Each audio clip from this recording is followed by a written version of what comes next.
Good evening, ladies and gentlemen. My name is G. Cole, and welcome to Homegrown, where I get to share with you some good music while talking to some great people.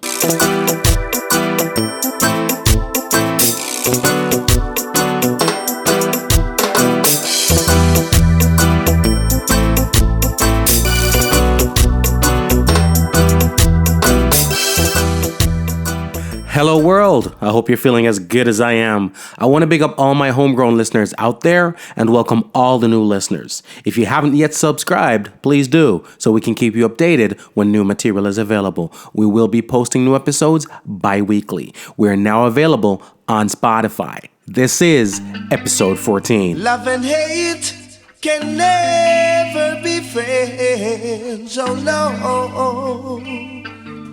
oh no.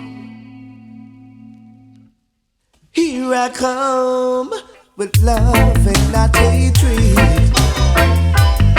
Surely goodness and mercy shall follow I all the days of our life. Envy no one, no wish to be with no evil man. For there'll come the day when you'll be whipped by the feathers and leave up huge children. Oh yeah, leave a pasta children. Yeah. My head is anointed and my cup runneth over. Yeah. Surely goodness and mercy shall follow I all the days of our life. Yeah. Oh yeah, now. Oh yeah.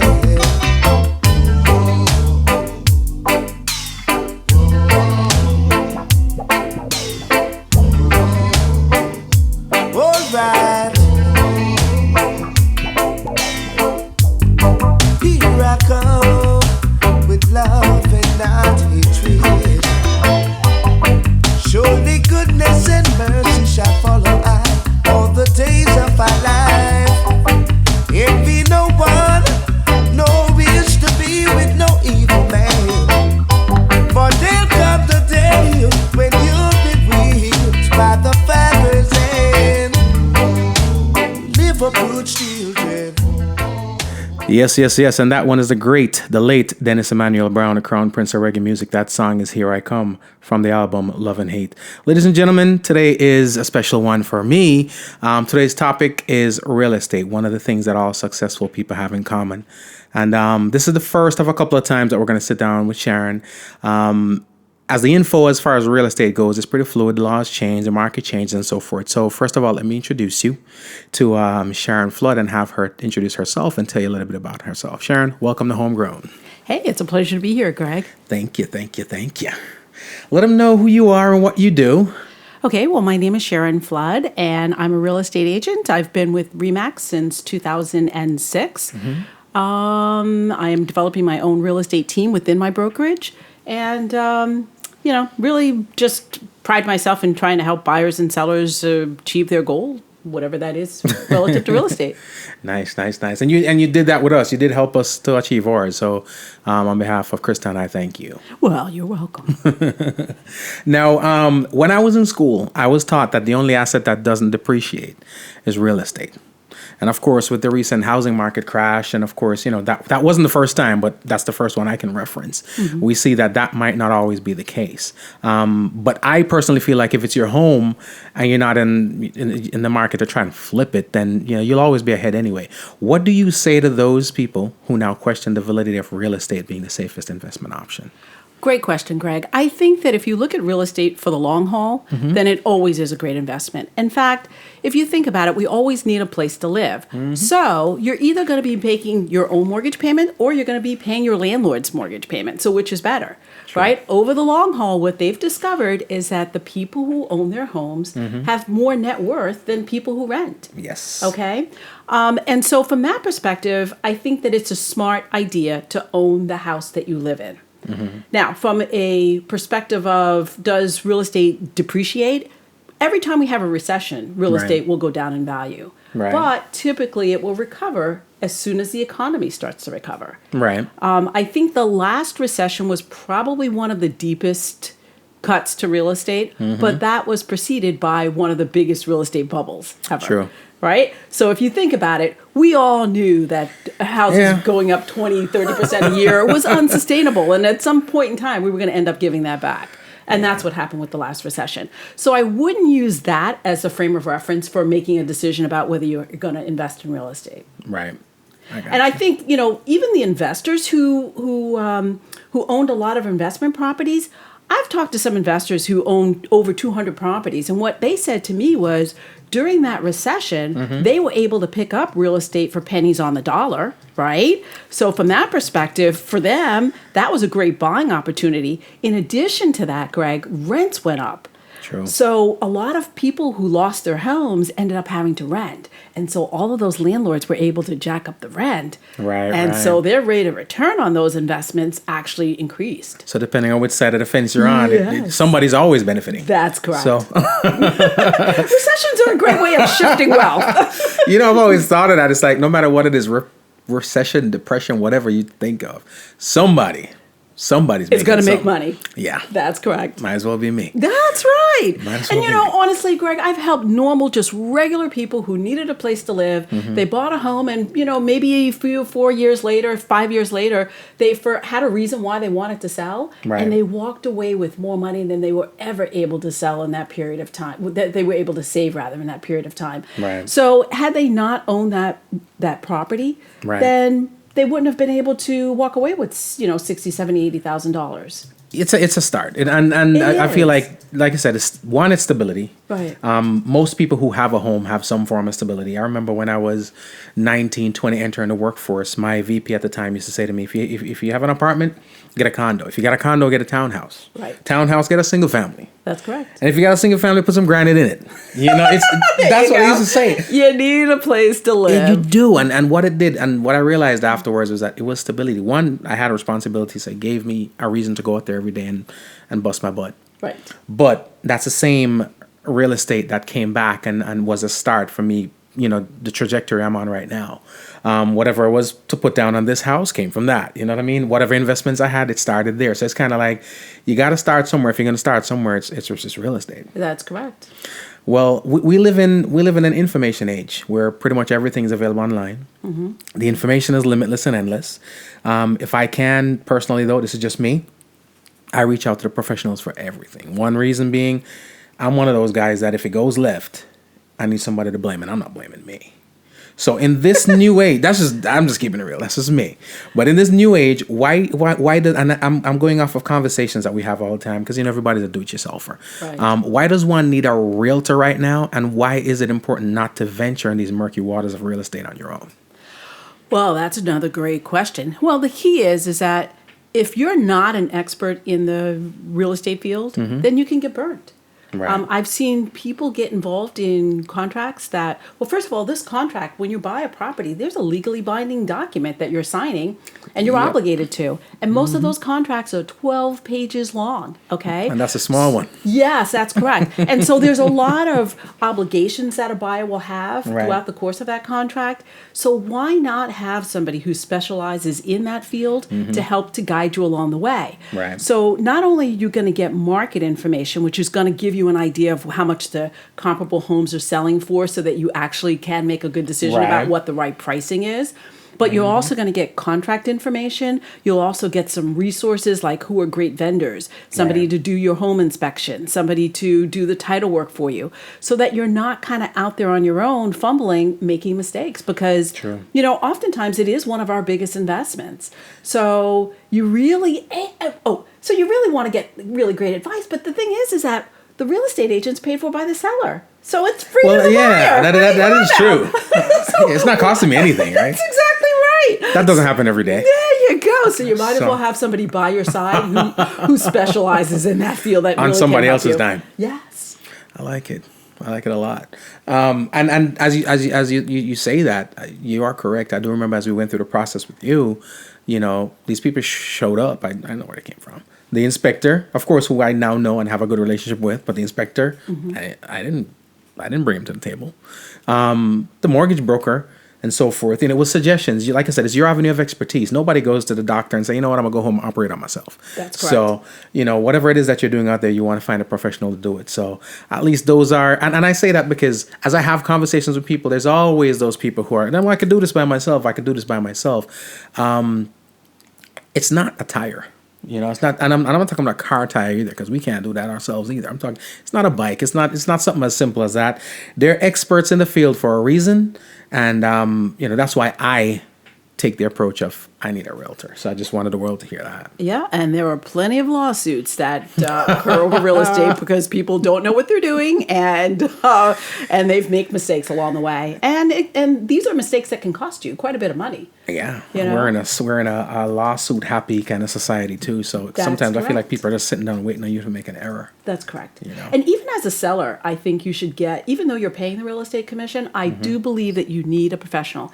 In fact, the National Association of Realtors does a study every year, and they compare homes prices that are sold by owner, where the owner is selling it themselves, versus when they hire a professional to help them to get it sold. Right. And typically speaking, the homes that are sold by owner tend to sell for about 8% less. I can see that. So you might as well pay the real estate commission and get the good advice. I could see that. And you know what? Some people don't want to admit it. I'll say it. I'm not ashamed of it. I'm a pain in the ass. So I will. I'm one of those people. I have a million questions, and if I'm the guy doing it, who am I going to ask? Me? That's correct. So I have a million questions. I wanna look at a million things. I wanna, my wife and I shouldn't say we don't. Oftentimes we don't ever have the same outlook. She wants this, I want that, and so forth. And the realtor also being there takes me out of the position where I don't have to argue directly with her. I can go to the realtor and say, you convince her. And I'm sure she does the same thing. She's coming, you convince him. And a great real estate agent is going to listen to the needs of both of you and find the house that works for both. And that's why we're here. Yes. That's why we're here. So it worked out great. Yeah. It worked out great. All right, don't go anywhere. We'll be back. Keep it moving, keep it grooving. It is Homegrown. Miss my baby. Options.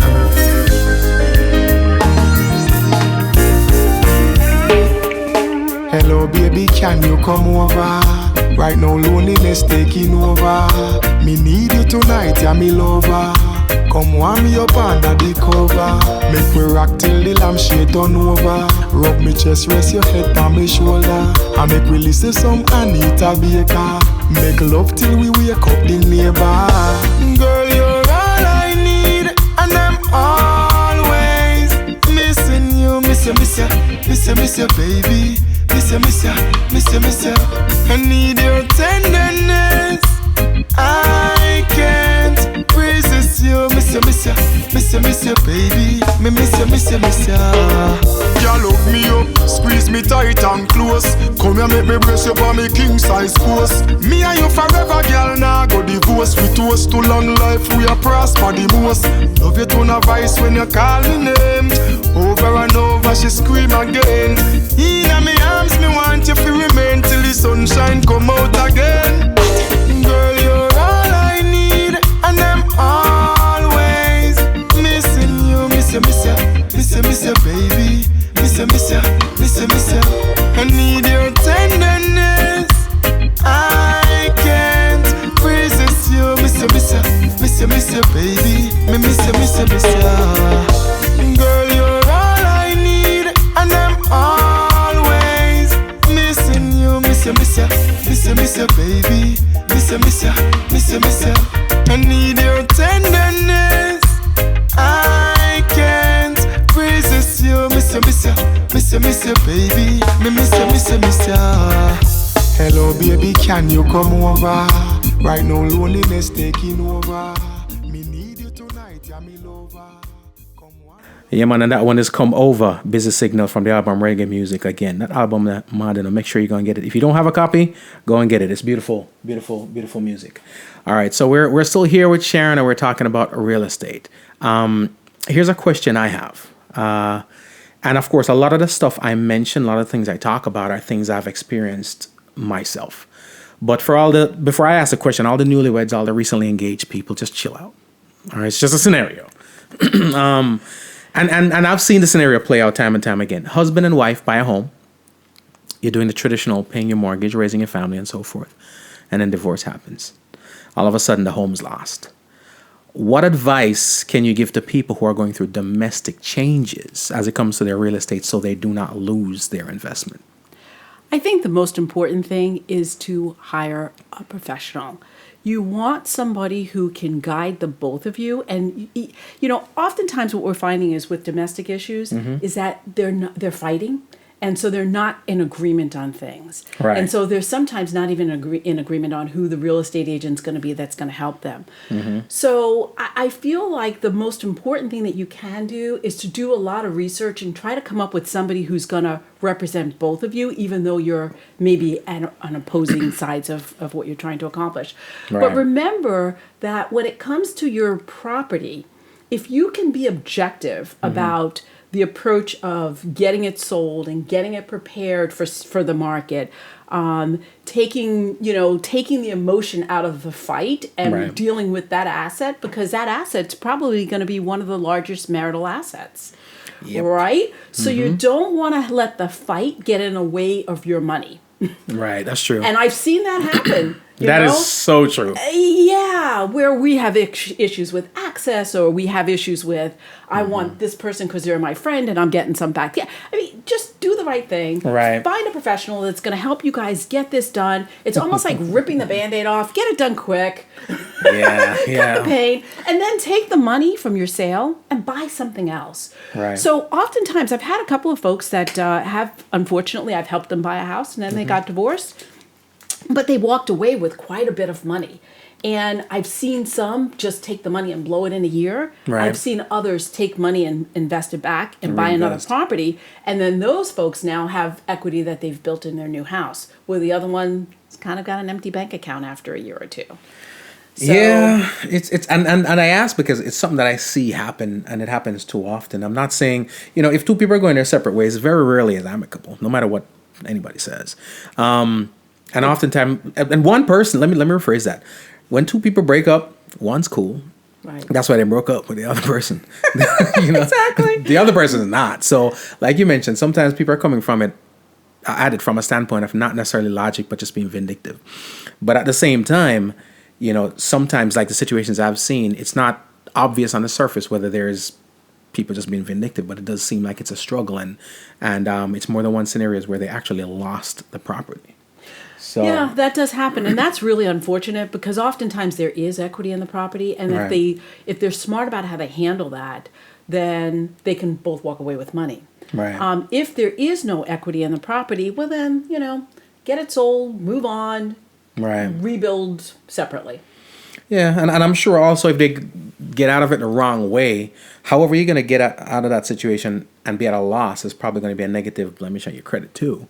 So there's probably better ways that you could go about it, taking, like you said, taking the emotion out of it and be logical. You know, Greg, actually, that's a really good point. I will say this about a situation like that. I've had sellers literally where they got divorced, but they decided in their divorce that they would give the other party a period of time to get the house sold. Right. And oftentimes, if that mortgage is in both of their names, it can really be problematic for the other side of that couple. Right. Because, in fact, one of my clients just recently, she's a police officer, and her husband kept the property. He was supposed to make mortgage payments. He was supposed to sell the house within a year. He didn't do that. And he didn't make the mortgage payments. And because the mortgage was in both of their names, it affected her credit. Right. That's pretty bad. So then here she is 2 years later trying to buy, and she's got all of these dings on her credit.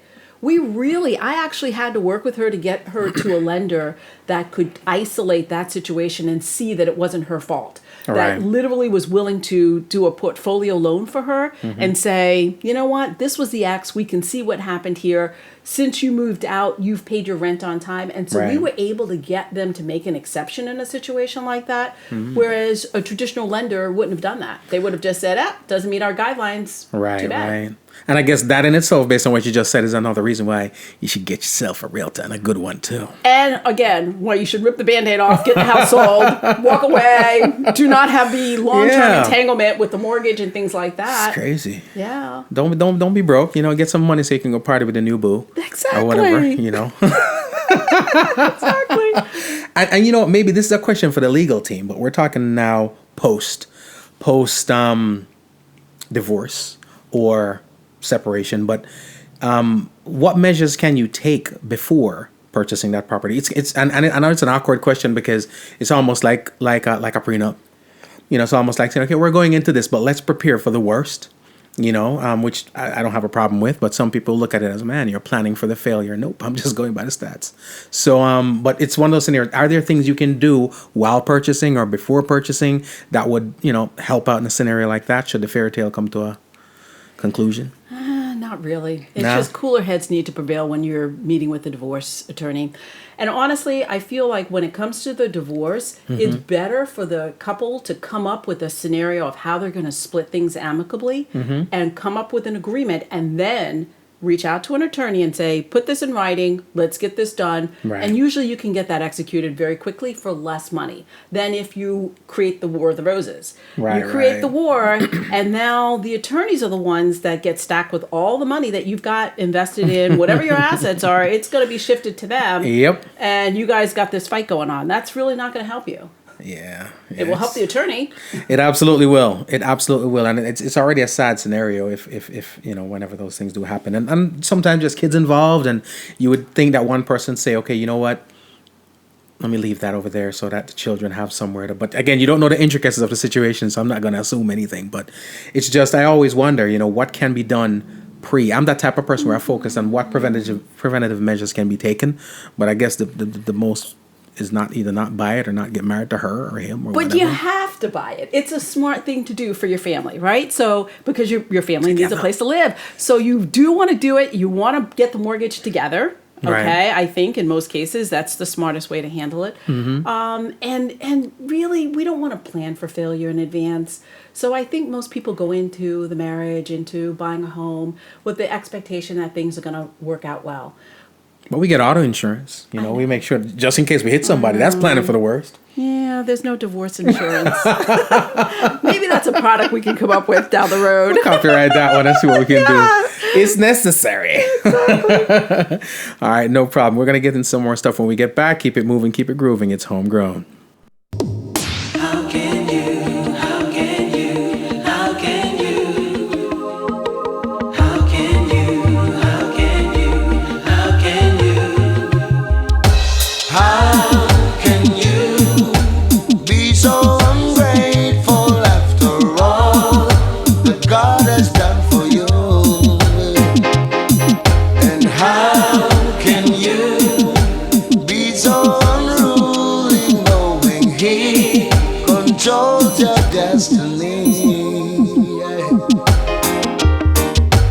Stars, his handiwork I see, and on the wind he speaks with majesty, and oh, what a wonderful feeling, if only you could see,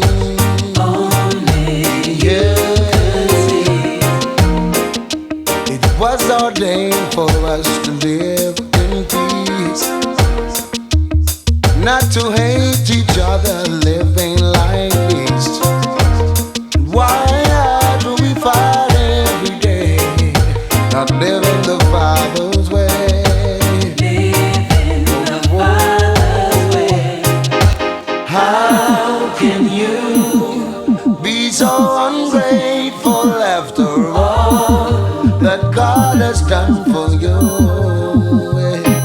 And how can you be so unruly, knowing He controls your destiny?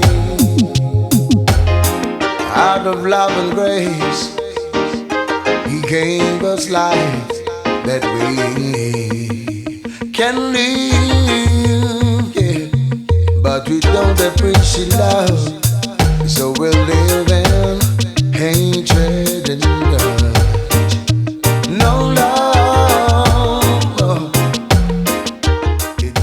Yeah, man, and that one is How can you, from Luciana, the album is called The Messenger, Luciana the Messenger. If you know Luciana, very, very good, calm soul and spirit there, excellent catalog of music. We're here talking again about real estate. Like I said, it's one of those things that all successful people have in common. So there are different angles to look at it, different things you can do to make things easier, than not. And for me, one very daunting but real scenario that's becoming more and more of an issue is probate. Not everyone has a will, for one reason or another. You find that people, after they pass away, instead of the home being passed on as an asset, the family ends up losing the home. I know a lot of times people don't make certain preparations. As a culture, as a people, we have a healthy fear of mortality. It's kind of like if I write a will, I'm writing a death sentence. But the truth is, sometimes you got to prepare. What are some important things that people need to know when it comes to the topic of probate? One of the most important ones is to avoid it. Okay, so how do you avoid it? Believe it or not, it's not just about having a will. Right. See, even if you have a will, your estate still has to go through probate. The way you avoid probate is by having a living trust. So if you put all of your assets into a trust, so you can take your house. In fact, my house is in a trust. Right. So you create this revocable living trust and you put all of your assets in it. Your house being one of those assets, your bank accounts, all of that stuff. And that's how you avoid probate. But believe it or not, only 5% of the estates avoid probate. Right. Because right. most people do not have a trust.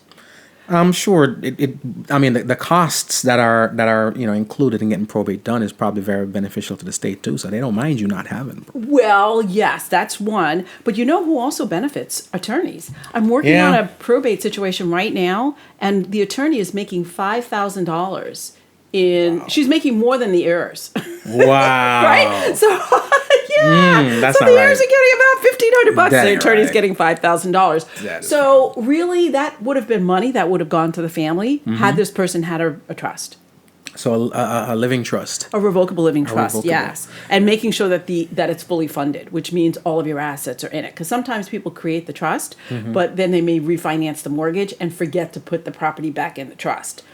Or they'll open up a new bank account and they don't put that in the trust. So that's a scenario if both persons, like both owners, pass or so forth. What about a scenario where if there's two people on the mortgage, one goes, there's no issue? That's correct. It depends on how you take title. If you're married, you're taking title tenancy by the entirety, which basically means that when one of the parties dies, then the other party automatically inherits the property. I got you. If it's your primary residence and you have a will, then most likely your heirs are going to inherit the property anyway.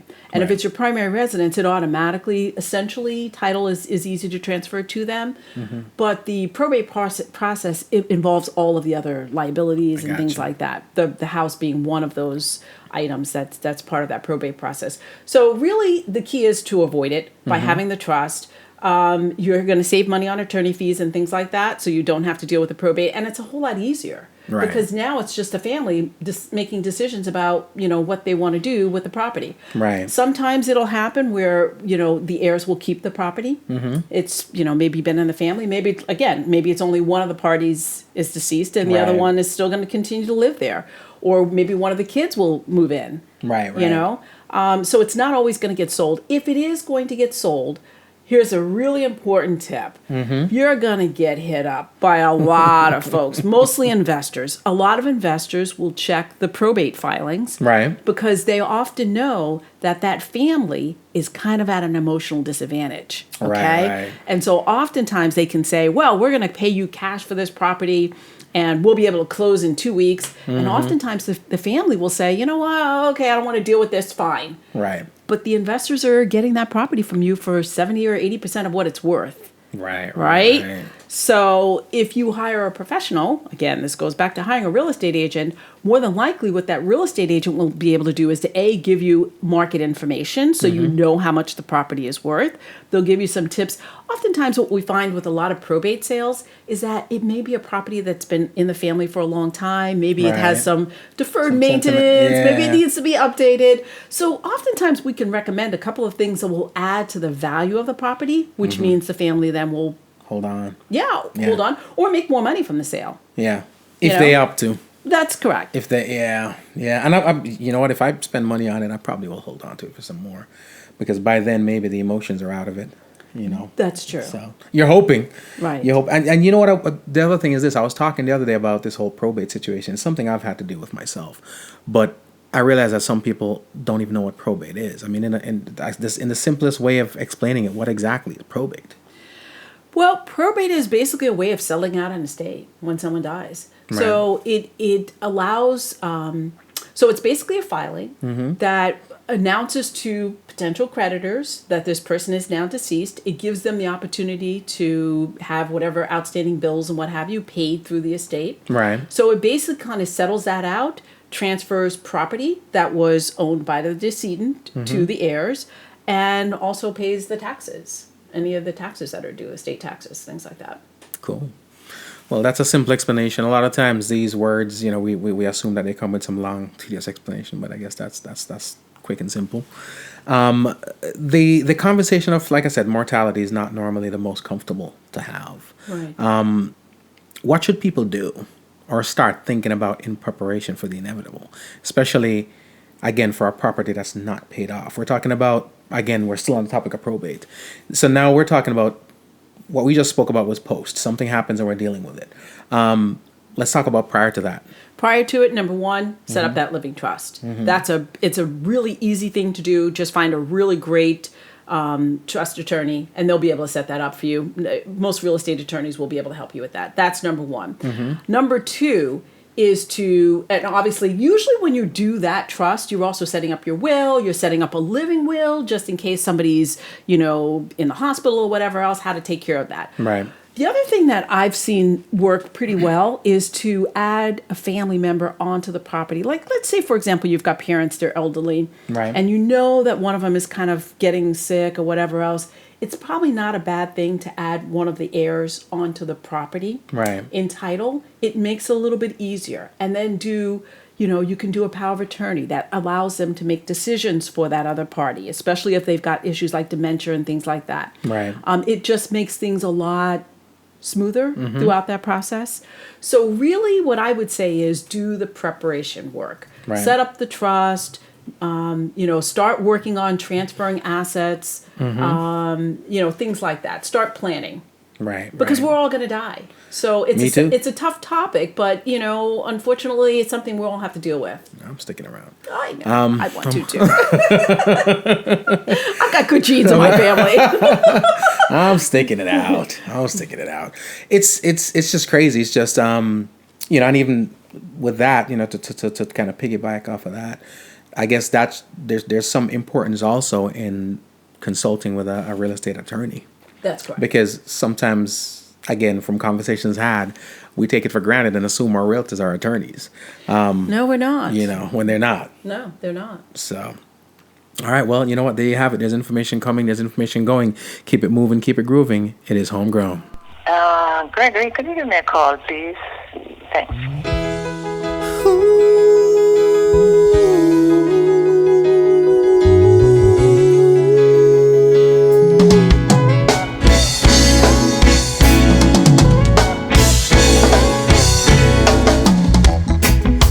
First love, you broke my heart.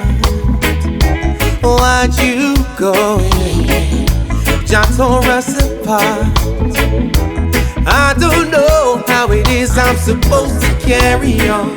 See, I'm still trying to come to terms with the fact that you go. I stare at your pictures, play your favorite song. But I gotta stop, here comes those tears I'm running from.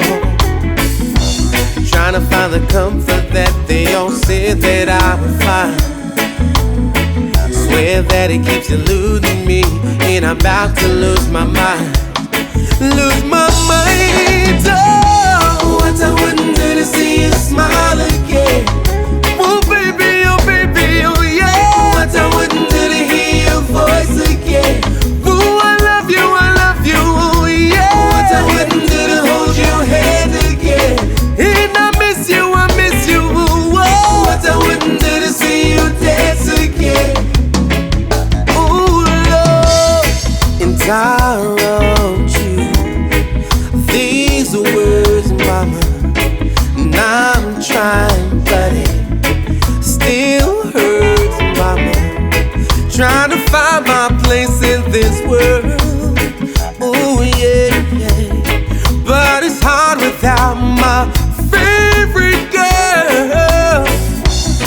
trying to find the peace within that they all said that I would find. Yes, but it's tearing me to pieces, mama, and I'm about to lose my mind. Lose my mind. Oh, what I wouldn't do to see you smile again. And that one is Smile Again, G. Cole and the Raps and Kush Band from the album Ocho Rios. If you don't have a copy of that one, make sure you go get that one also. Question for you. And I really like the zeal I'm seeing in young people today in terms of entrepreneurship and, getting involved in real estate as an investment option. I know that most real estate conversations circle around the residential market, but how viable an investment option is a commercial real estate market right now? And is it an avenue that you would probably encourage folks to get involved in?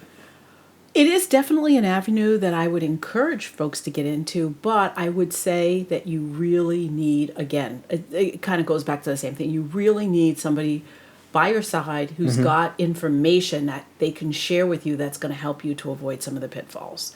Right. When you're dealing with commercial, you're typically requiring more money as an outlay, as an investment. These are bigger transactions typically. Okay, so let the buyer beware. Have a good team by your side that's going to help to guide you through the process.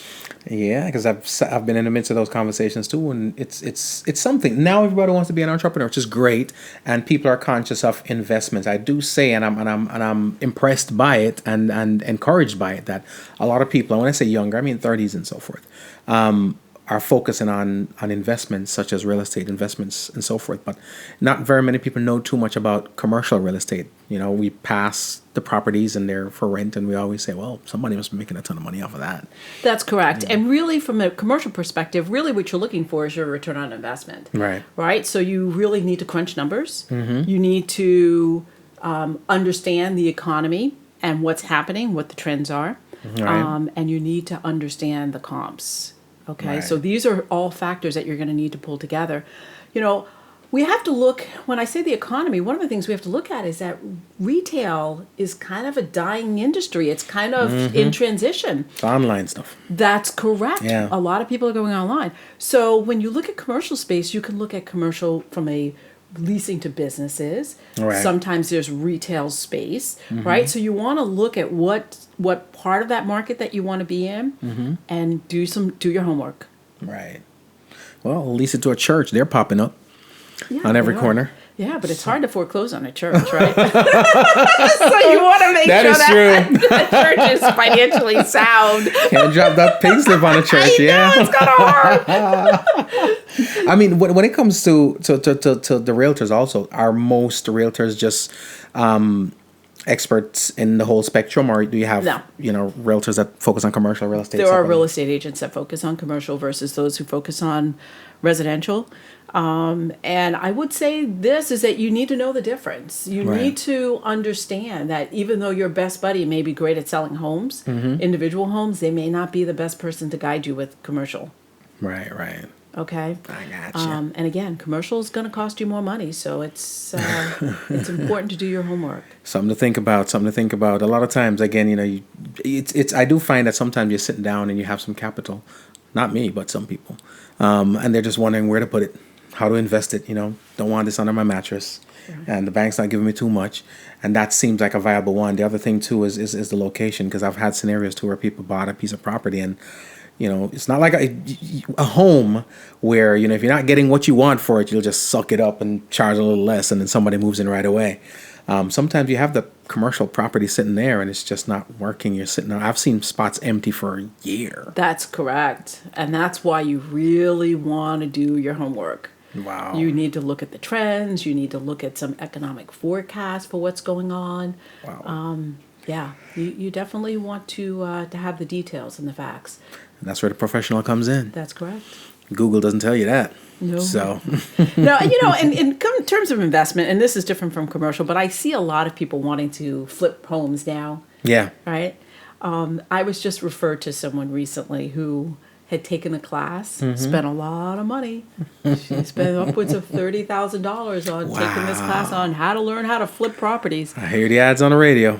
Oh, absolutely. And Greg, I got to tell you, so she had been working with another real estate agent, and a good friend of hers referred her to me because she was not happy with the past one. So in that case, I took her out to show her some places, and I got to tell you, her mentality was like, oh, they must have had the pool table right here, or the other people must have had their dining room. In other words, she was not focused from the perspective of, how am I going to make money on this? What's it going to cost me to replace this item, that item? So, you can take those classes, but unless you really are digging down into what it's going to cost me to renovate this property, how much do I have to buy it for in order to make that renovation budget work, and in order to be able to sell it for a profit. So if you don't have those numbers, do not buy. And that's what I told her. I said, it's not until you understand what it's going to cost you to do these renovations, what number you have to buy this property at, should you be even thinking about writing an offer on a property to flip. That's crazy. You could lose your shirt. Yeah, and pants too. And it's and I guess that's the difference with, being a little in the know versus being an expert, and you know a little bit based on what you've learned in that class or whatever. But what people don't realize is there's a reason for the class. The class is not to make you wealthy. It's to make the person selling the class money. Yeah, so $30,000 times 100 people that show up, they made quite a bit of money. Yeah. Oh yeah. And they didn't have to flip a property. All they had to do is just get you together for a weekend. No refunds. Exactly. No warranties either. That's correct. So everybody crazy. wants to flip homes nowadays. I go back to the same thing. Do the math, do your homework. Wow. You really want to know, what you have to put into it. You want to make sure that you have good people to do the work. And you want to understand what the market's going to be like for the buyer, that's the end buyer who's going to be buying that property from you. Right? Because if you get those numbers, any of those numbers wrong, you can lose money. Yeah, you already lost 30 grand, so it's on the class, so you don't want to lose any more. That's crazy though, because I guess from my vantage point, it's it costed me 30 grand. It would not have costed me that in realtor fees. That's correct. And it's interesting because I told Jessica, we had a conversation, and I said to her, honestly, after having shown her these properties, I said to her, sweetie, you're not ready. You're just not ready for this. You don't know the math behind how to make this work for a profit. And it's not until you do that I'm going to help you write a contract. So I was willing to say to her, I'm gonna let you do a little bit of homework, figure out the mathematics of how much those cabinets are gonna cost you, and how much that floor and the paint and all of that stuff, so that she wouldn't lose money. People don't realize what time and effort it takes to be an expert. And how old is this person, if you don't mind my asking? About she's probably in her mid to late 30s. Okay. It's sometimes we spend just enough time to get good. And it's interesting. One of the reasons why she chose that, because she was a stay-at-home mom, but she got divorced. So it goes back to that divorce thing, right? So she walked away with money from the divorce, from the sale of their home, and she thought, well, I need to make money on my own. Because right now she's getting alimony and child support, but that alimony is going to stop. Right. And her goal was to find something that she can do and still be able to, take care of the kids and all of that stuff. And so she thought, gee, why don't I just, go into the real estate buy and flip home thing. Wow. And so she spent, $30,000 on the class, and her goal was to be able to turn a profit, to make some money. But really, with what she was taught in that class, she was going to lose money. It wasn't enough information to be able to help her to do that and do it well. Wow. I'm strangely intrigued by that. I want to get involved. Not in flipping homes, but in selling classes to flip homes. So 30 grand a pop? Come on, yeah. Wow. No warranties, no nothing, no guarantees. You're never going to make a dime? Wow. It's incredible. That's crazy.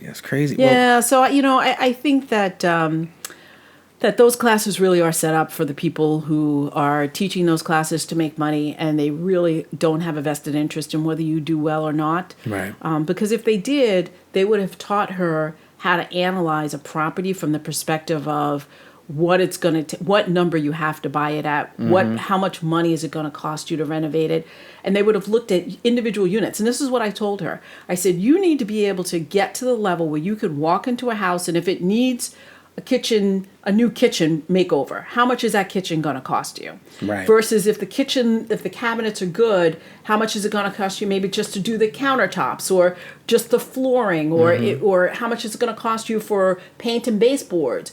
Right. How much is it going to cost you for an AC unit? How much is it going to cost you if that property needs a new roof? So these are all things, if you do not know those numbers, you're Wow. not going to succeed. Yeah, that's that. Yeah, I couldn't do that. I couldn't. I guess it's no different from, when I see those how to get rich books. The only people that get rich. Are the ones who wrote the book. Yep. And it wasn't before they wrote the book either. That's correct. It was after you bought it. That's right. So, question for you. I've been involved in buying properties cash before, and there's a misconception out there that if you're buying or selling a property cash, then you don't need a realtor. Can you speak on that a little too? Well, again, Greg, it comes down to this.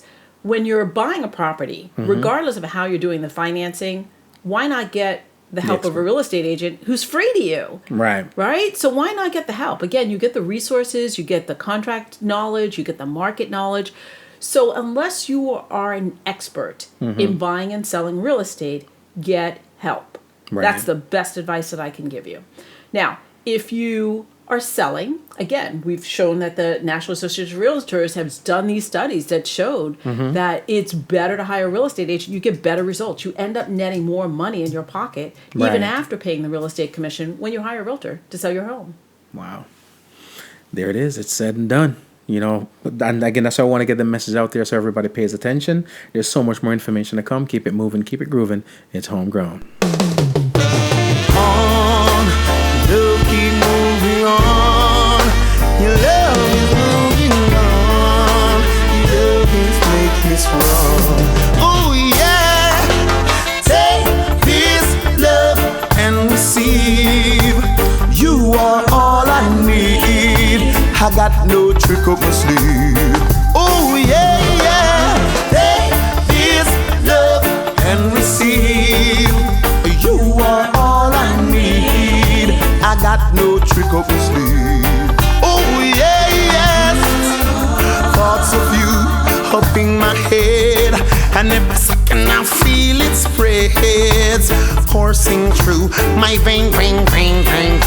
Well, can't wait to get home to look up in your face, 'cause girl, you feel my vibes. I'm so glad you're with the I. Well, we laugh, we cry, sometimes we fuss, but that happened to all of us. I'm so glad you're mine. Well, take this love and receive. You are all I need. I got no trick up my sleeve. Oh yeah, yes. Take this love and receive. You are all I need. I got no trick up my sleeve. Oh yeah, yeah. Don't be crazy, them woman and no face me. Can't rock me world, plus them can't bring my baby. You alone up in my home for I. Say girl, you put a spell on me. Love a blossom and a spell on me. You put that smell on me. Now there's no turning back. Hey, many a times when you be rolling down the street, man, them smell your cologne and know them feel the heat. Infatuation, what them feel is not real. A Rasta one alone about the seal. Take this love and receive. You are all I need. I got no trick up my sleeve. Yeah, man, that one is Junior Kelly, big bad artist, and that song is called Receive from the album Tough Life. Again, if you don't have that, you're missing out on a lot. Sharon, we've worked together a couple of times before. In fact, my current home we got through you. Yes. And I'll say from all my experience, it was one of the smoothest processes I've been in regarding real estate. So thanks for that. Well, thank you. You're welcome. You're welcome. And the other time that we worked together, though, was during the decline in the real estate market. Mm-hmm. And I needed to do a short sale on my condo. Mm-hmm. That process was also seamless. And you were able to get it done where once the property was sold, the bank wasn't coming after me for money. That's correct. Which, after that, when I had conversations with other people who had short sold places, and they were like, well, the bank's coming after me. And I said, really? Because I honestly, the way you did that, I thought it was just normal. That's how it worked. So It's normal when you work with me. But when they're telling me something else, I'm like, But, I mean, I have known people who have done short sales, and after it was said and done, the bank came after them for the difference. Well, What are the some difference misconceptions? the difference is that when we did a short sale, I always work with a title company that was helping us to negotiate. Right. And what my intention was to always get what's called a release of liability. And with that release of liability, they are not going to come after you. Without the release of liability, it's game on. Yeah. Now that bank lost some money, they're not want it happy back. about it. They want you to pay them back. Oh, yeah. But with the release of liability, you will not have the bank coming back at you. I guess that's experience, that's tenure, that's know-how. And it's one of the things that I look for. Right. It's one of the things that I will always push the point with in that negotiation is to make sure that my client's going to get the release of liability. Wow. That But, was really, that helped a lot. Yes, absolutely. Put it that way. Absolutely. I think there are a couple of other misconceptions about short sales that they take a long time. Right. And if you've got a really good negotiator, they don't take that long. In the beginning, at the beginning of this last recession, short sales were taking a year, 2 years sometimes even longer. But nowadays, banks have actually gotten a lot better in how they process it. They've certainly had years worth of experience. So nowadays, short sales are taking probably, maybe 3 to 4 months from beginning to end. Wow. Which is really good. But even in that time when it was tough, I don't think when we were doing it because again, I was a little worried because of all the stuff I've heard and all. I was one of the last persons amongst my peers to do it. I've had people short selling stuff. It was a headache, pain in the butt, dragging out, finances all in disarray. But when we decided to make that move, the process itself was so seamless that I got spoiled into thinking that was the norm until I had these conversations. Sometimes I felt bad saying anything. I just nodded. I'm like, yeah, man. Well, Greg, here's the thing. I find that some real estate agents just aren't good at them. Right. Here's what I do. Number one, I understand that the bank, when they're looking at the numbers and trying to figure out whether it makes sense to do the short sale or not, they're looking at a couple of things. Number one, they're looking at a reasonable hardship, right? Right. So I will usually help the people to kind of come up with the narrative that makes sense for the bank to say, okay, this is what's happening and this is what's causing the short sale. Number two is we need to figure out how much the property is worth. Right. Right? So we run comps to figure out what the properties are selling for in the surrounding area. Right. And if we can structure the listing in a way that makes sense to the bank, then we're more likely going to get the short sale approved. Right. So I've seen real estate agents structure it where the house is worth $300,000. They list it for $200,000. Now, it gets under contract, but the bank is like, wait a minute now. If I foreclose, I could sell it for $100,000 more. Why would I approve the short sale? Right. So what that does is it causes the short sale to then get declined. They come back as a counter offer, and now that buyer doesn't want to pay an extra $100,000 because they thought they were getting the property for $2 million. So what do? They cancel, and now you got to put the property back on the market again. To me, that just makes no sense. Price it pretty close to market value. Now, one thing about short sales is that oftentimes when the property has been going through this process for a year or two, in other words, most of the time when people were doing short sales, they weren't maintaining the property so well. Right. In other words, if you're not making your mortgage payments, you're probably not going to be remodeling the kitchen. Right. That's true. That is true. And when things broke, you probably are not going to spend the money to fix it. Yep. So tends to be deferred maintenance on some of these properties. Right. So, you have to price it in such a way that the market's also going to receive it. So on the one hand, I'm pricing it so that the bank is going to approve it, but yet I don't want to overprice it because I know that buyer is going to have to fix some things more than likely. Right. So I try to look at how we can structure that in a way that it's a win-win for both the bank and the buyer. Okay? Gotcha. And that's more likely going to get approved.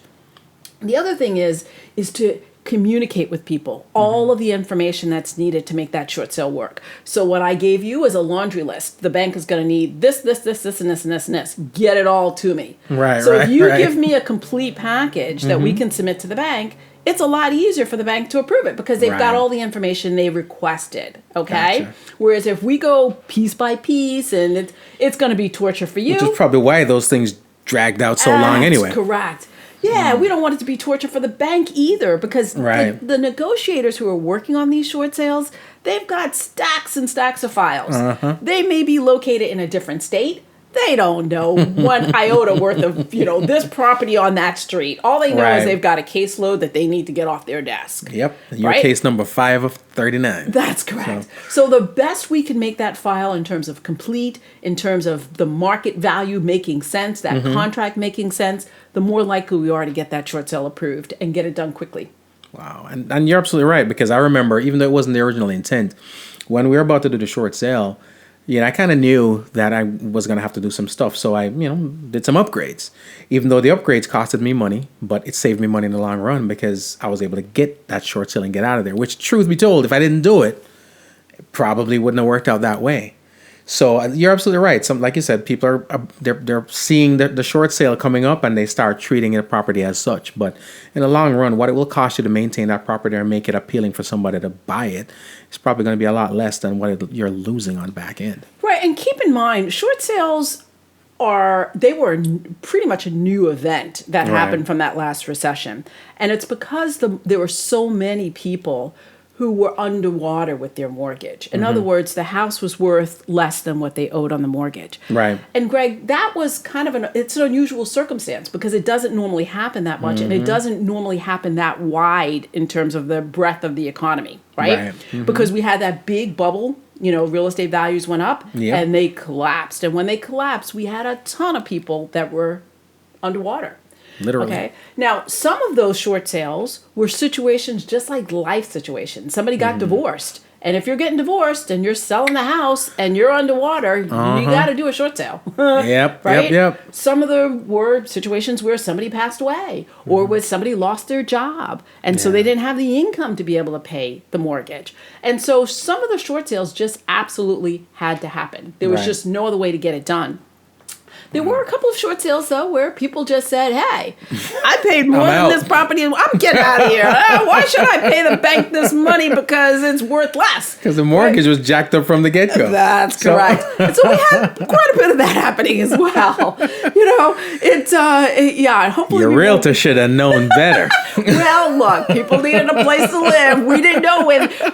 We were like in musical chairs. We didn't know when the music was going to stop, but you needed to grab a chair. Not everybody did. Oh my God. But here's one of the things I will say about that. One of the things that I noticed at the time was that some people were just bailing on the house, even though they needed a place to live and they could afford the mortgage. Trend. Right, that's exactly right. They were just like, screw the bank. The house is worth less. But in actuality, what ended up happening with some of those folks is they ended up doing the short sale, moving out, and they ended up paying rent that was equal to or more than what their mortgage payment was that they walked away I knew from. somebody that did that. That's correct. It was dumb, but hey, and I do think it was a trend. It was a scenario, like you said, short sales were new. People thought there was some benefit to it, and you're getting out. But like we said earlier, if this property wasn't to be flipped from the get go, if this is your home, what do you have to lose? Sit down. It's not like you're going to sell it tomorrow anyway. But again, like you said, very new situation. I'm sure this time around, should it happen, the whole process will probably be a little bit different. I think so. I think more people having gone through that experience will probably say, you know what, I probably should have kept the house. Right. Because if they had kept it and stayed, their house would be probably pretty close to what they paid for it. Yeah. But their mortgage balance would be less because instead of them throwing away money on rent for the last 3 years, they would have been paying down the mortgage. Yep. Now some of those mortgages were bad loans, just plain bad, plain and simple. And some of those products have definitely disappeared from the market and they should never come back. So some of the folks really did have to do a short sale to get out of a situation like that. But what I would say is, going forward, make better decisions. Right. Well, and you know what? I guess, again, I'll bring it right back full circle to the realtor, too, because when we were doing that, you were giving us a ton of advice as far as the mortgage situation. I mean, you're not a mortgage broker, but advice. And if I had questions, a lot of times I asked a buddy of mine, too. I'm like, did you talk to Again, I'm kind of spoiled. Because I'm spoiled in terms of I could call you. You're the realtor, but I'm calling it mortgage questions. Whereas I asked him, and he's like, "Oh well, I guess I'm gonna have to talk to the broker, but I don't have a relationship with the broker, or it was through the realtor." But I'm like, so, you know what I mean? It's a scenario where it wasn't that fluid. But that's one of the advantages with, I guess, a good realtor. You have the inside info, you have the relationships on the inside, and you're not giving advice, but you can give suggestions. But I actually also have a mortgage license. And, We'll see. I actually, at one point, I did own a mortgage Insider company. trading. So, I kind of have that first-hand that's what that knowledge. was. Yeah. So you happen to have somebody who knows the real estate market and the mortgage market. Wow. Yeah. Wow. So you bat and pitch. Hey. So Mostly just batting now. 2 contracts. You can never get cut. Never get cut. I mean, oddly enough, many people don't know the difference between a short sale and a foreclosure. Hopefully they don't ever have to deal with either. But are you able to explain to them pretty much the difference? Short sales tends to happen on the way to a foreclosure. So basically what happens with a foreclosure is that some life event happens, you can't make your mortgage payment, and eventually the bank so look, let's go back to when you bought the property. When you bought the property, you probably got a loan. Most Right. people do. And when you sign the note at closing that says, I'm agreeing to pay you back, Mr. Lender, for lending me this couple $100,000 to buy the property, Right. the lender also had you sign a document at closing that said, here's a mortgage. And what this mortgage does is it basically says, if you pay, you get to stay. Right. But if you don't, we have the right, we're going to file a lien against the property, which gives us the right to foreclose if you don't make your mortgage payments. So if you don't pay back this loan, we get to foreclose. And so what happens is when people go into default on the mortgage, the bank will then step in and say, hey, wait a minute, here's a notice of default that says you've not paid your loan for a couple of months, and we can take the property back. So they will then file. They'll do a court proceeding where they'll actually file for a notice of default. They'll file for foreclosure. And so they'll take you through that process where literally you have the option of paying them back with all the interest that's due and the penalties and all of that stuff. Right. If you do not do that, then the bank will actually recover the property. And they'll then take that and sell it. So that's a typical foreclosure.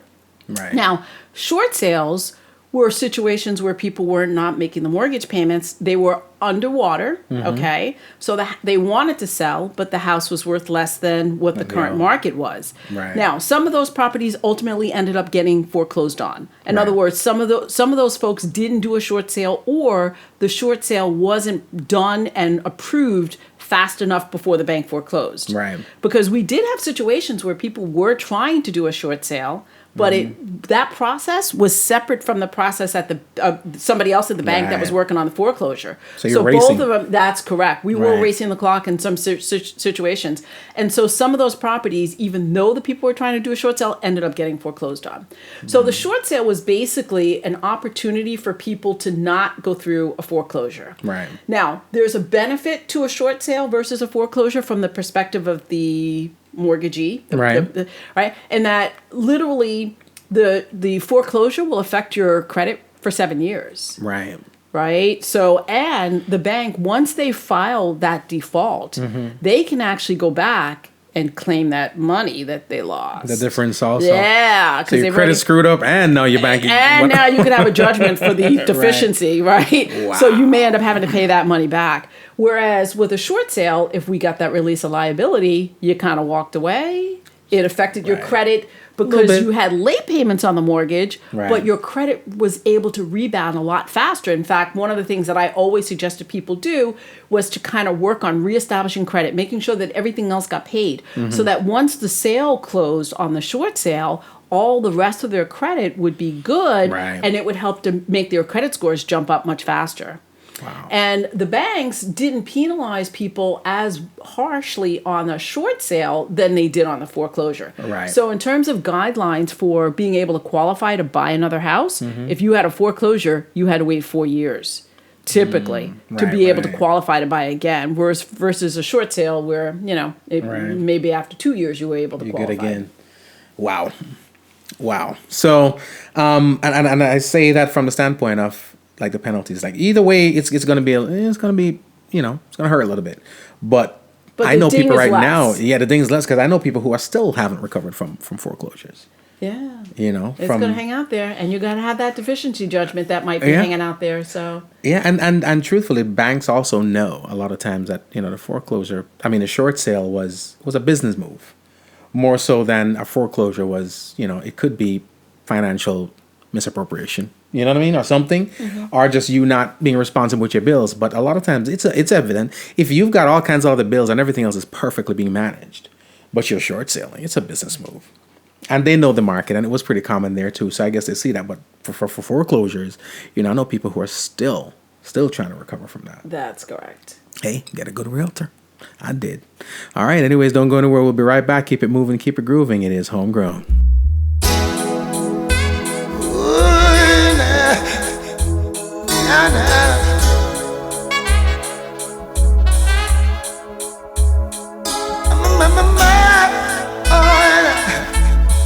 Never say you're sorry.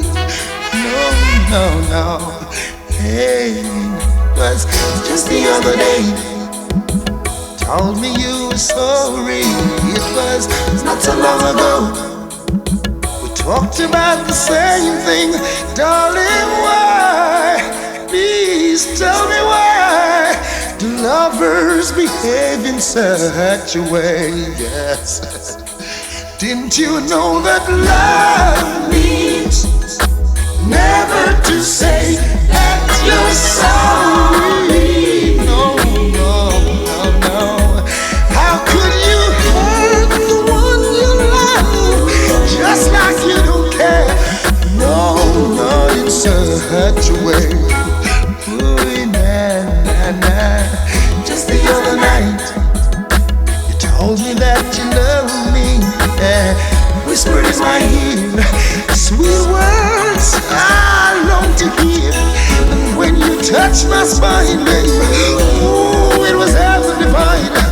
It's hard to tell myself that you're loving another man. Didn't you know love means never to say that you're sorry? No.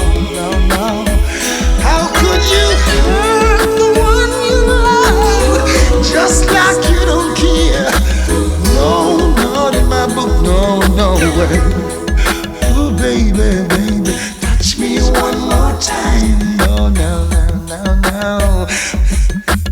Whisper in my ears your sweet little lies. This will keep me going, even for a moment, till you understand that it's not right. Didn't you know that love means never to say that you're sorry? No. How could you hurt the one you love just like you don't care? No, not in my book, no way.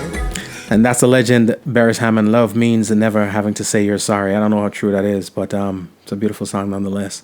Sharon, there are rumblings going on right now amongst economists that we're nearing another collapse. And I know you can't give predictions, but what's your view on that? Well, I think they might be right. I think that eventually we will get into another recession. Remember, recessions are cyclical. And we've had this last recovery for close to 7 years, right. 7, 8 years. And so when you think about it, inevitably we will have another recession. Now, will real estate collapse like it did the last time? Mm-hmm. I think every time there's a recession, real estate will definitely lose value. Right. But I think that unless you have to sell, you still need a place to live if it's your primary residence.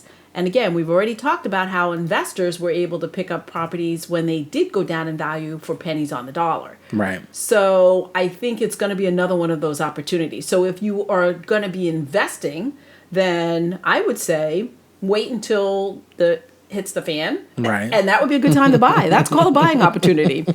And if you, I would say it's probably not a good time to be buying that luxury home. In fact, actually, one of the things that I'm seeing in this market is a split. I'm seeing that everything that's in the first time and that move up level, those homes are selling very quickly still. Right. Most of the time they're selling with multiple offers. It's still very much a seller's market. But when you get above $800,000, Now it's actually a buyer's market. Right. So you've got a lot of properties, $1 million properties that are sitting on the market, Greg. I mean, we're talking crickets. Wow. We're talking months and months and months and months. Oftentimes those listings expire. They list another 6 months. They're just sitting on the market. The other part of the market that I'm seeing that's really stalled out are the condos, like the high-rise condos, Right. Miami Beach. I see a lot of those. Oh my God. Fort Lauderdale too. Oh my God. The amount of inventory for condos and luxury homes, ooh, it's scary. So I guess I remember when I had the condo, it's a scenario where after the hurricane, some people weren't paying their HOA fees, and I kind of got assessed for that. I wonder how many people in those condos are paying some fees for the bunch for the 500 empty ones. That's a good question, because most of those high-rise condos that I'm referring to, the HOA fees there, I mean, I just sold one for $1,340,000, and HOA fees, I believe, are around $2,000 a month. Damn, that's a mortgage. Yeah. So wow, and I in reference to what you were just saying, and we kind of spoke about it a little bit earlier. Whenever the economy takes a downfall, be it real estate or otherwise, and I guess otherwise will affect real estate, since they're all intertwined. What hurts one man helps another. So when people are going through the tough times and people are losing homes and short selling and stuff like that, foreclosing, whatever, there are people who have the capital and can purchase a ton of these properties cash. That's correct. So save your pennies. Save my pennies. I'm trying to be one of those guys. Okay, so here, Warren Buffett actually has this philosophy when it comes to investing. And so the thought is to buy when other people are afraid. But when other people are giddy, and remember when we were in that bubble, everybody was like, oh my God, I gotta buy a bubble. Hold on to your money. That's when you should be in fear. That's when you should pull back and say, whoa, wait a minute. This is not a good buying opportunity because all these other folks think it's a good time. Right? Wow. So, but remember at the time that the market was the lowest, I knew that market was going to change when Warren Buffett went in and bought Goldman Sachs. Because he invested a lot of money. So he pumped that market.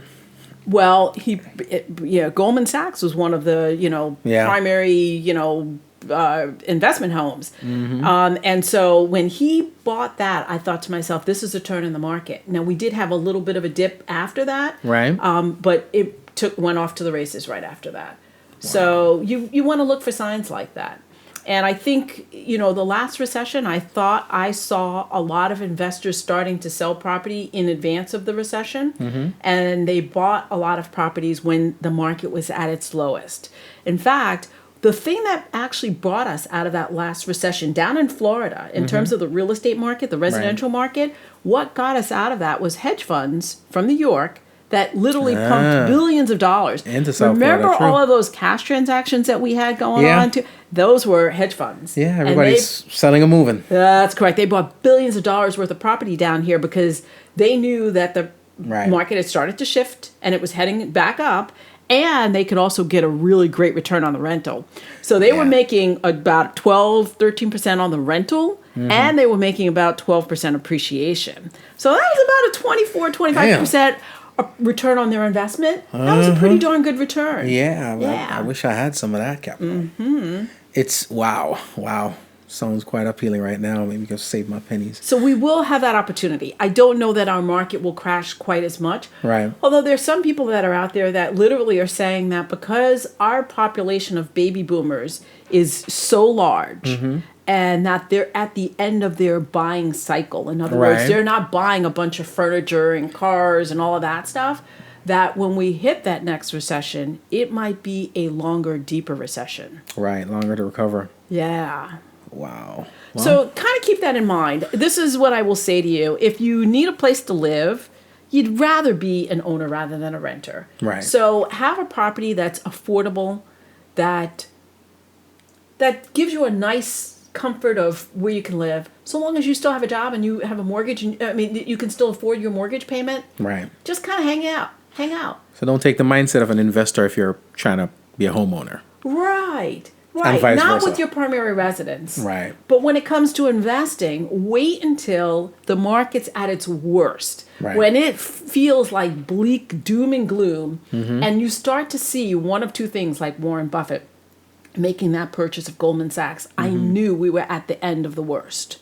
Right. Right? So start to look for signs like that, because that will tell you now it's safe for us to go in and buy. Right, right. That's what experience will buy you. And from a conspiracy theory standpoint, because people do say that, I've heard that there are major players who are in the market, and they're given priority. I don't know who they know or whatever the case may be. You got to be the right ones, know the right ones, and so forth to get in. For an average Joe, an average guy like me with maybe a little capital, not too much to invest, when this market collapses and it's time to cash in and take advantage, is it open to the general populace? Can a regular guy like me get in on stuff like that, or is it some major player on the back end with some insider information that I don't know about? No, I think anybody actually has that opportunity, especially if you have money. The key is what kind of financing is going to be around. Because remember, when we got into that last recession, it was even difficult to lease a car or to get a car loan. True, there was true. just, money just wasn't flowing. Right. And that's where the challenge is going to come into play. So having money, having your own resources is what's going to enable you to really cash in. The other thing is, real estate is not the only investment. There are opportunities, even in the stock market. If you short the market during the time when prices are going down, Right. People made a lot of money that way too. Yeah, get some Apple stock. The Big Short, remember that movie? Yeah. Mm-hmm. Sometimes, and there, of course, there's a conspiracy that there are these two guys that are killing the market when they want to invest.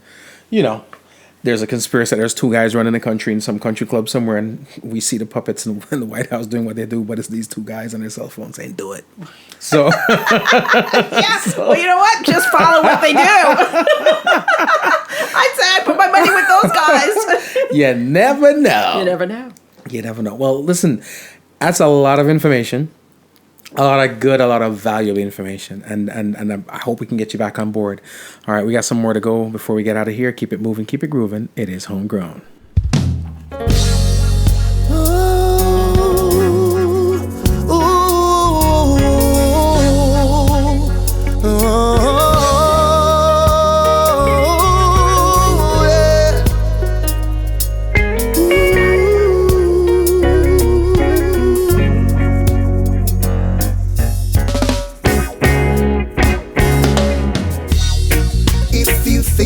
Life out there will bring you happiness. Well, girl, just stop and think before you make that step. If you think that smile of yours will open all the doors, well, girl, just stop and think. You tell me that you're leaving and you really don't care. Why you want to go and leave my life in despair? Tell me that you wouldn't mind a really rich man. Want to move the kids into a big mansion, girl. Want to drive up in a shot and crisp van where the rims them deep and have navigation. Well, baby girl, with all of that nothing no wrong. But with J. Williams, you know say you're strong. You know that I'm a soldier, we have ambition, have good ideals, enough inspiration. Wow, come to sing for the whole nation. So by my side, that's where you belong, girl. If you think that life out there will bring you happiness, well, girl, just stop and think before you make that step. If you think that smile of yours will open all the doors, well, girl, just stop and think. We've been traveling on for far too long for you to throw in the towel. No, keep it on your hand. Enough night we did sit down and a reason out a plan. Now you change like the way that start for act so stubborn. I know the grass is looking greener on the other side. Remember you knock pony parks and I make them take your finna ride. You know what truth me attack, I see it in your eyes. What more will it take, girl, for you to realize? Sometime in a life, girl, you got to take. Yeah, man, and that one is Jay Will and the Rap Song Kush Band, and from the album called Love Your Life, that song is Life Out There. All right, we've covered so much this afternoon, and the crazy thing about it is that there's so much more to cover. Sharon, I want to thank you so much for coming through and for taking time to share your knowledge and taking, and talking to our homegrown listeners. Before we get out of here, for the people listening out there, how do the masses get a hold of you so they can help them take care of their real estate needs? Well, great, Craig. Actually, it was a pleasure being here. Thank you. We've had a great relationship over the last couple of years. Thank you. And it was an honor, really, for you to invite me here. You can reach me on my cell phone, my direct line, which is 954-650-2676. You can hit me up on my email, right? SharonFlood@remax.net. And let's see, what else? Are you on social media? I'm on social media. You can find me on Facebook. Okay. You can find me on LinkedIn. Yeah, Cool. just Google Sharon. Just Google Sharon Flat. I'll come up like 20 different ways. However you want to reach me, that's totally fine. Oh, well, and we'll have you come back. We'll definitely have you come back. It was a pleasure being here, Greg. Thank you so much. Thank you. And I'm going to try to get some of the information to put up in the show notes too, so that people can follow the links and reach out to you. But definitely it was a blast. I had a lot of fun. I learned a lot. Pumped right now and want to go take the world on. The real estate world. Yeah, and I'm looking forward to coming back. I mean, whatever it is that you feel that I can add some value, I'd be happy to do that. You've just upped my property value already just by being here, so we appreciate it. I love it. I love it. I love it. Well, there you have it. Thank you so much for tuning in. It has indeed been a pleasure. Remember, be safe, be kind, and be good to each other. My name is G. Cole, and this is Homegrown.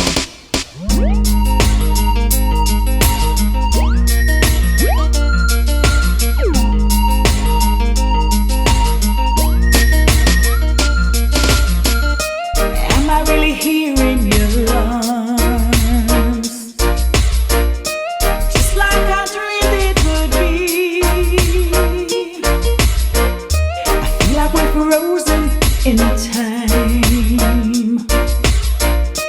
you're the only one I could see. Hey, I've looked all my life for you. Now you're here. Hey, I've spent all my life. Nakikinika sa música, Homegrown with G. Cole. Estás escuchando Homegrown con G. Cole. 您现在正在收听的是 Homegrown with G. Cole. You're listening to Homegrown with G. Cole. Remember, all the music played here on the Homegrown podcast is available on iTunes and all your digital retailers. Please support the artists.